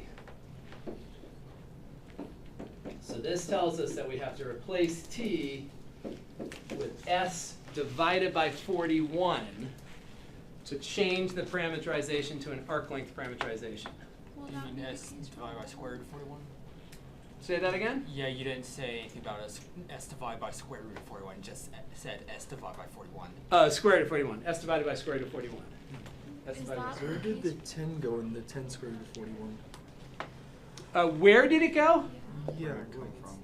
Or does that not matter? So, okay, here, so in this problem here, we're integrating from 0 to 10, so we're okay. calculating the entire length of the curve.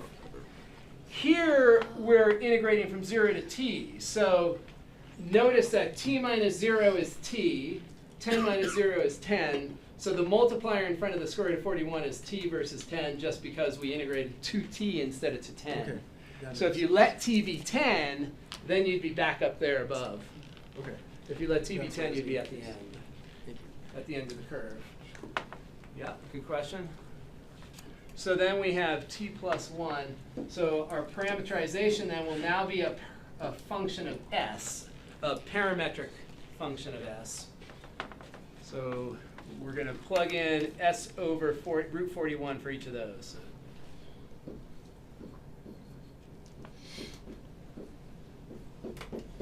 So you just have to go through each one of these and put s over root 41.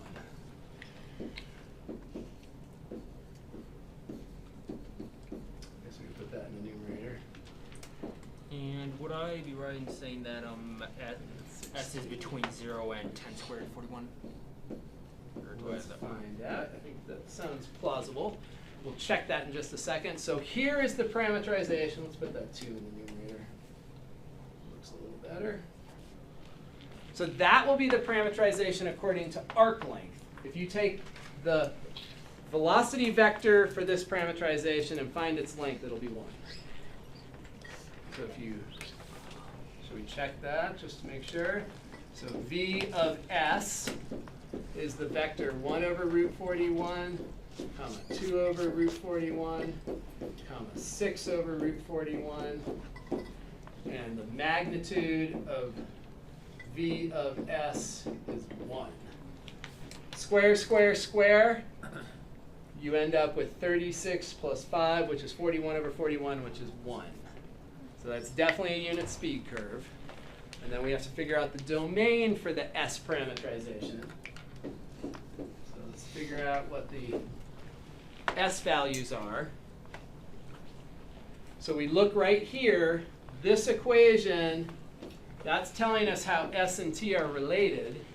So if we plug in T equals 0, right there, that means S will be equal to 0 when T is equal to 0. When T is equal to 10, S will be equal to 10 root 41. Yikes. 10 root 41. So that will be the interval. So if you plug into a graphing utility this parameterization with this domain, you're going to get the exact same graph as if you plug in the T parameterization with that T domain from 0 to 10. Same exact graph. Haley? So when we actually find the integral of the square root of the speed and it's not 1, Yep. we stop that. We don't need to actually integrate from 0 to 10. We can just go straight to A to T. Yes. Okay. Yeah. That's the the end goal is to get a unit speed parameterization. Just go. Okay. Thank you. Yeah, sure. Other ones from arc length? Should we do a, what was that other type of problem that was a little crazy? There's something back in 11.3. Oh yeah. So let's make sure that you will absolutely have projection type stuff on there. Oh. So let's review this.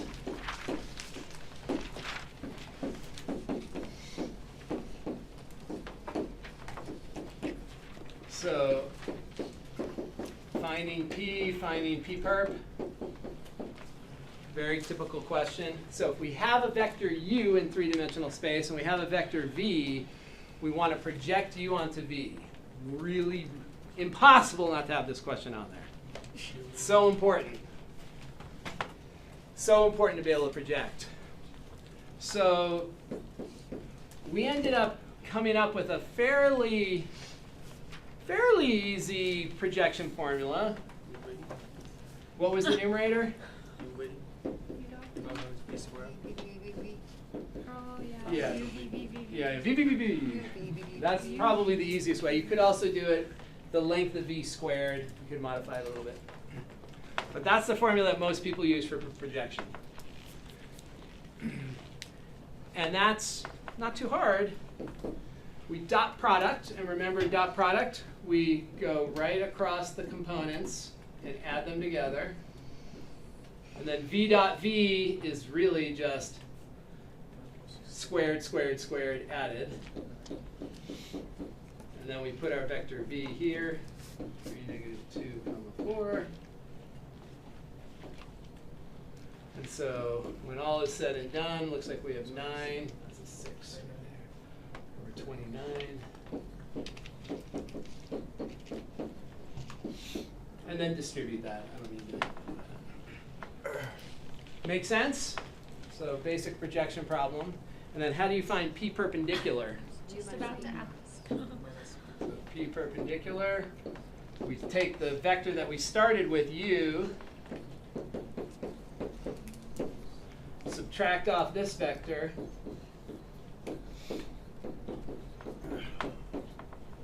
and that will be P perpendicular. So distribute the 9/29, so I'll give you numbers that are a little nicer than that. Distribute that, combine them, and you would get your P perp. Why is that? Why is what?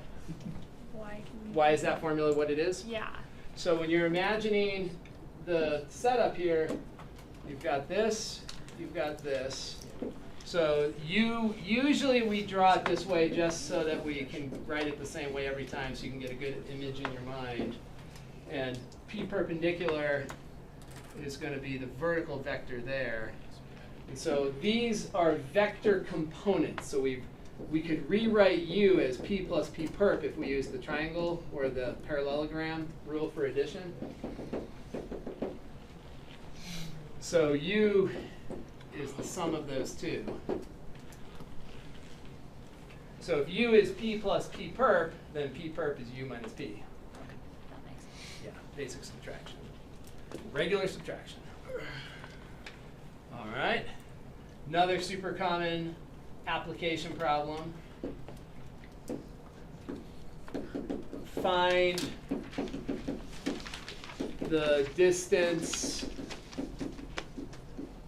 from P equal 5 to negative 3 to L, where L is the line given by this.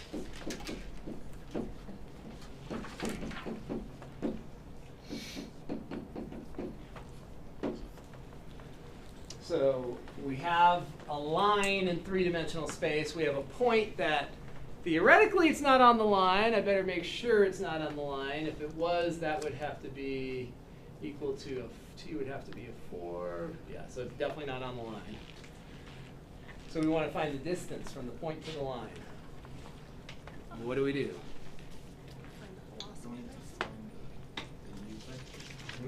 So we're going to find the U vector. So to find that U vector, that's absolutely the perfect place to start. So our picture in our mind, we've got this scenario. And the U vector is right there. The V vector is right there. And the point that we imagine the U vector pointing to is P. So then what do we imagine that point on L to be? -2, 3, 1. Everyone agree? You can pick any point you want. This is the point builder right there. That builds points on the line. Plug in T equals 0, plug in T equals 1, plug in T equals 10, plug in T equals -1. Does not matter. What number are you picking for T, Grant? I'm picking one. I hadn't thought about it. What number? 1, 2, I'm going to pick 0 for T. Sounds good to me. Yeah, right? I think that's a great point, a great value for T. That's the natural choice of T to get that point there. You can pick any T value, though. You just need any point on the line. Now, how about the direction vector V? How do we come up with that vector? Coefficient, not another point. That's a good question. That's a really good point, though. So the suggestion was, can we find another point on the line? Absolutely. Plug in T equals 1, get another point, and then take the difference of the two. That would absolutely work. Another way is to remember that with the equation of a line, the coefficients of T, those act as a direction vector for the line. So that's going to be a slightly quicker way, is to just grab those coefficients. So your direction vector will be 1, 2, -1. So pretty much just take the derivative? Yep. Oh, well that makes sense. Mm-hmm. Yeah, the derivative is basically the slope of the line. Wow. Yeah, I know, it's amazing. So cool. It's so shocking. Scary. It's like, it actually makes sense. Okay, so, all right, so the idea in our mind here is, that the distance down to the line is really the height of that parallelogram. And we've seen that there is a mathematical operation that gives us the magnitude of that, or the area of that parallelogram. We know. So first off, let's figure out what the vector U is.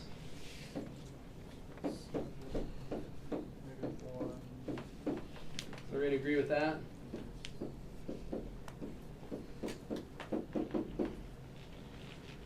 7, -1, -4. We in agreement? Is it crossing? Cross. Exactly. Cross product. That is the bizarre geometric fact with the cross product, is that the length of the cross product is going to be equal to the area of that parallelogram. Cross out the first column, we get 1 plus 8. Cross out the middle column, we get -4 plus 7. Third column, 14 plus 1. Get that? So the magnitude of the cross product. Was there a question? Wouldn't 3 be negative? It's just What was that, Catherine? Did you do it the normal way or did you do it backwards so you didn't have to flip? I did the backwards method for the middle so I didn't have to flip it. Okay. So if you did it the flippy way, you would say -7 plus 4, which is -3, and then flip it to +3. Okay, sorry. Yep, that absolutely. was my question. Totally fine. All right, so that is our magnitude right there. Which is 3√35. 3√35. Thank you. 3√35. Cool. So we're almost there. So that's giving us the area of the parallelogram. So that's like base times height. Base times height is equal to that, and if we're trying to find height, we divide the area by The base. the base. Exactly. And the base is represented by this vector v, so we would want to figure out the length of vector v. The length of vector v is √6. So therefore, the distance from the point to the line, distance is equal to 3√35 divided by √6. You could rationalize the denominator there, not totally necessary, but you could if you want. You get 210 over 2. Root 210 over 2. √210? Yep, over 2. Thank you. 180 plus 30. Yep, I agree. Would you, no, never mind. I was wondering about using, using the orthogonal. Make sense? I think about using the perpendicular stuff, although I'm going to think that would work. Yeah, you can do that. You can find the length of p perp. It's going to be more work, but it will absolutely work. Okay. So that is the other way to find the distance here. You can find the vector p, which is going to be right there.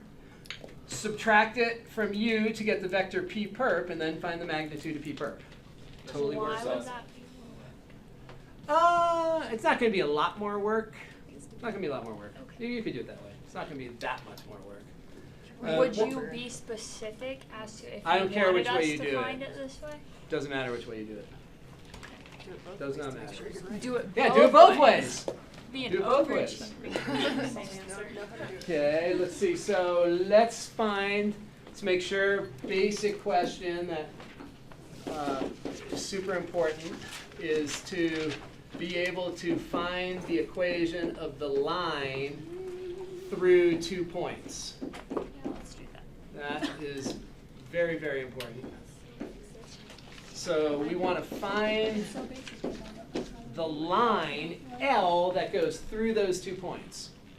Now we've talked about a line in three-dimensional space. The only way to represent it is with a parametrization. We've kind of seen that there's an infinite number of ways to create a parametrization. Because it depends on the point you start with. It depends on the direction vector you use. We'll do it the standard way. If we're going to do it, if we're thinking about starting at this point and going through that point, we typically are going to say, let's just use this first point as the point that we're going to use as our origin, if you will, for the line. And then we need a direction vector, so this is like slope in algebra. And if we're thinking about going from here to here, it doesn't matter, you can subtract the other way if you want, it does not matter. You will come up with the exact same line. So we get that. Or you could subtract, if you subtracted the other way, you'd get 5, -5, -2. It would totally work. Does not matter. So then the equation of the line, the vector form of the line, or parametrizing the line, or the vector equation of the line, however you want to formulate it, you have your start point plus your direction times t.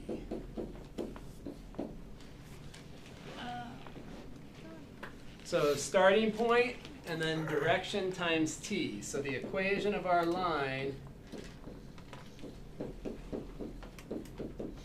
will be this. And t is any real number. The t ranges through all reals. That's going to give you the entire line. Yep. Isn't there a domain for line segments? Yep. Is that So if the question said, find the line segment between those two, what would we do down here? you'd have to put an element or the element of T goes from 0 to 1 in this case. Yeah. whatever how you say that. Yeah, 0 to 1. Element of- So if we wanted just the line segment from, if we call that P and that Q, if we wanted the line segment from P to Q, then we would do the exact same thing, except we would restrict the domain to be 0 to 1. Is it always 0 to 1? Mm-hmm. If you do it the way we did it, yes. Why we'll do it the way you Yeah, do it the way we did it, then yes. Okay. Always. That will work. All right, we ready for a break? Long break? Ready for a weekend? Exam as soon as we can. Exam! Yahoo! Oh, I'm A so weekend of study.